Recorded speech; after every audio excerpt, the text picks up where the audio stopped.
जय हिंद दोस्तों। आज की जो ये वीडियो है उन टीचर्स के लिए एक्सट्रीम हेल्पफुल होने वाली है जो सिविक्स यानी भारतीय संविधान जो है उसके टीचर है, नागरिक शास्त्र के टीचर है। इनमें से कोई भी टॉपिक अलग क्लास में आपके टॉपिक और कंटेंट जो है वो बढ़ते चले जाते हैं और इस टीचर के लिए आप डेमो देने जा रहे हैं तो आपको किन बातों का ध्यान रखने की आवश्यकता है। अगर आप एक आर्ट साइड के टीचर हैं तो देखिए इतना समझ लीजिए, कहीं ना कहीं पूरे स्कूल के उस एनवायरमेंट में ये असेसमेंट तो कर ही लिया जाता है कि भाई आर्ट साइड का टीचर है तो उसकी लैंग्वेज जो होगी वो मैक्सिमम इतनी अच्छी नहीं होगी, कम्युनिकेशन स्किल्स जो होंगी उसकी अच्छी नहीं होगी। तो पहले आपको इसी बैरियर को तोड़ना है अगर आप डेमो के लिए अपनी तैयारी कर रहे हैं, क्योंकि आपको आपकी भाषा शैली प्रॉबली आज की डेट में मैक्सिमम स्कूल्स जो होते हैं वो इंग्लिश मीडियम स्कूल है और ये ऐसा सब्जेक्ट है जिसे ज्यादातर टीचर जो है वो हिंदी में पढ़ते हैं, इंग्लिश टर्मिनोलॉजी को नहीं समझकर चलते, यहीं पर वो लोग मात खा जाते हैं।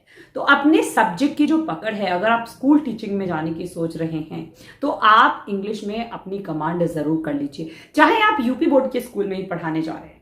बहुत अच्छा लगता है जब डेमो क्लास में या नॉर्मल क्लास में आप किसी टर्म को इंग्लिश में भी बच्चों को इंट्रोड्यूस करा देते हैं कि हिंदी में तो दिस इज ओके, आप भारतीय संविधान पढ़ रहे हैं बट बच्चों इसे इंडियन कॉन्स्टिट्यूशन कहते हैं। तो ये वर्ड जो कॉन्स्टिट्यूशन होता है आप उन्हें अधिकारों के बारे में, राइट्स के बारे में बता रहे हैं, ठीक है, आजादी, आप उन्हें फ्रीडम, तो जो भी आपके टर्मिनोलॉजी, आपके सब्जेक्ट की टर्मिनोलॉजी है, आप उस टर्मिनोलॉजी को जब बच्चों को इंग्लिश में भी इंट्रोड्यूस करते चलते हैं तो कहीं ना कहीं उनकी वोकैब तो स्ट्रांग हो ही रही होती है बट बच्चों के मन में भी एक वैल्यू बनती चली जाती है कि इस शिक्षक को नॉलेज है, ये समझता है कि इंग्लिश में भी इस सब्जेक्ट को क्या कहते हैं, यानी इस सब्जेक्ट को दोनों वे में इसने पढ़ा है। और जो डेमो जो लेने के लिए आपका इवेल्युएटर बैठा होता है उसे भी समझ में आता है कि बंदा जो है अपने सब्जेक्ट पर पकड़ रखता है, इसने इस सब्जेक्ट को ऐसा ही नहीं है कि इसी एक किताब से पढ़कर आ गया है, इसने इस सब्जेक्ट को अदर जो प्लेटफॉर्म्स है वहां से रीड करा है, इसकी नॉलेज को इकट्ठा करा है। तो पहली बेसलाइन आपको इसी पे ध्यान रखनी है। दूसरी बात आती है कि जब आप डेमो के लिए जाते हैं, आपका ड्रेसिंग सेंस मैं पहले बहुत सारे वीडियोस में आपको बता चुकी हूं कि अच्छा होना चाहिए। और जो स्पेशली आपके फिजिकल एजुकेशन के टीचर्स होते हैं कुछ भी पहन के चले जाते हैं, जो इंग्लिश लैंग्वेज टीचर्स होते हैं वो थोड़े टिप टॉप और कैसे वैसे करके चले जाते हैं, बट जो आप ऐसे सब्जेक्ट्स के जो एक बहुत ही इंपॉर्टेंट सब्जेक्ट में कहूंगी, बेस सब्जेक्ट्स में कहूंगी, इनके टीचर्स को थोड़ा सा अपना असेसमेंट, जो ड्रेस असेसमेंट है वो उसी हिसाब से होना चाहिए, थोड़ा एथिकल लगना चाहिए। और आपकी जो शैली है, मतलब एक होती है भाषा शैली, जो आपकी एक वेशभूषा जिसे मैं कहूंगी उसकी भी मतलब एक अपीयरेंस ऐसी लगनी चाहिए कि ये सब्जेक्ट टीचर उतना ही वैल्यू बेस्ड है जितना कि हमारा ये सब्जेक्ट है। इस चीज पे आप लोगों को ध्यान देना है जब आप इस सब्जेक्ट का डेमो देने के लिए जाएं। देखिए ये कोई ऐसा सब्जेक्ट नहीं है जहां पे आपने बोर्ड पर न्यूमेरिकल लिखा और बच्चों से कह दिया कि आइए चलिए सॉल्व करिए, आपको जो है वो आंसर्स जो है वो पेन्स प्रूफ करके दिखाने हैं। This is not like that subject. आपको यहाँ पर एक टेक्निक जो है वो अप्लाई करनी हुई, that is question answer technique. Value base आपकी क्लास हो जाएगी जब आप अपनी क्लास में प्रश्नोत्तर विधि जो है उसको सही से अप्लाई कर देंगे। यहां पर आपको उनकी प्रीवियस नॉलेज से रिलेटेड क्वेश्चंस को पूछना शुरू करना है और उसके साथ साथ अपने सब्जेक्ट को कनेक्ट करते चले जाना है। यकीन मानिए कि आपको बहुत सारी नॉलेज जो है वो बोर्ड पर लिखने की जरूरत नहीं है, बहुत कुछ शो करने की जरूरत नहीं है कि आपको क्या आता है, बट ये वो सब्जेक्ट है जहां बच्चों को आप प्रीवियस नॉलेज से जब जोड़ना शुरू करेंगे कि बच्चों आज आप यहां क्लासरूम में बैठे हुए हैं, आप सोच कर देखिए कि अब से 10 साल पहले की क्लासरूम कैसी होती होंगी। अच्छा चलो थोड़ा और पीछे चलते हैं, 30 साल पहले, 50 साल पहले, 60 साल पहले तक आप जाइए, आराम से जाइए। यहां ये वो बेसिक क्वेश्चन था जिसका जवाब आपको क्लास का हर बच्चा देने के लिए तैयार हो जाएगा, ठीक है। अब आपने उसे यहाँ पर ये वाली चीज जो है क्लासरूम से बिल्कुल जोड़ दिया। क्या पूछा? क्लासरूम से रिलेटेड आंसर्स पूछे, ढेर सारे बच्चे जो है उसके आंसर्स देने शुरू कर देंगे।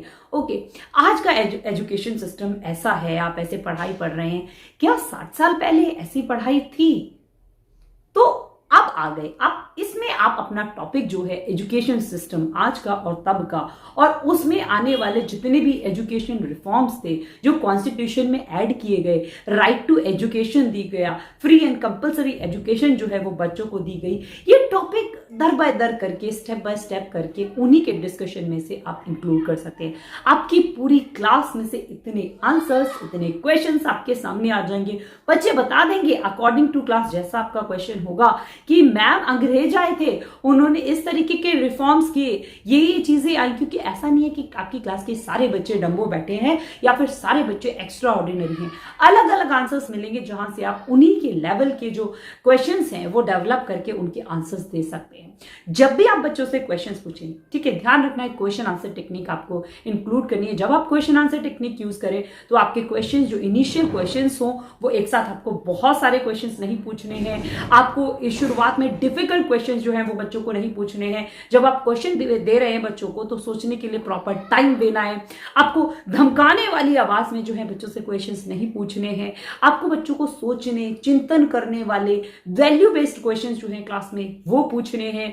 आप रिपीटेड क्वेश्चन, एक ही क्वेश्चन अभी पूछा, 2 मिनट बाद नए क्वेश्चन आपको फ्रेम नहीं कर पा रहे हैं, वही क्वेश्चन आप दोबारा पूछना शुरू कर दें, तो इस तरीके के क्वेश्चंस आपको बच्चों को क्लास में नहीं पूछने। अगर आपके क्लास के स्टूडेंट जो है वो गलत आंसर दे रहे हैं, आपको लग रहा है इस बच्चे ने गलत आंसर दिया, दूसरे बच्चे को सही करने का मौका दीजिए। और जिस बच्चे ने गलत आंसर दिया है उसे धमकाइए मत, उसे डांटिए मत, उसे बार बार गलत का ठप्पा मत लगाइए उस चीज के ऊपर।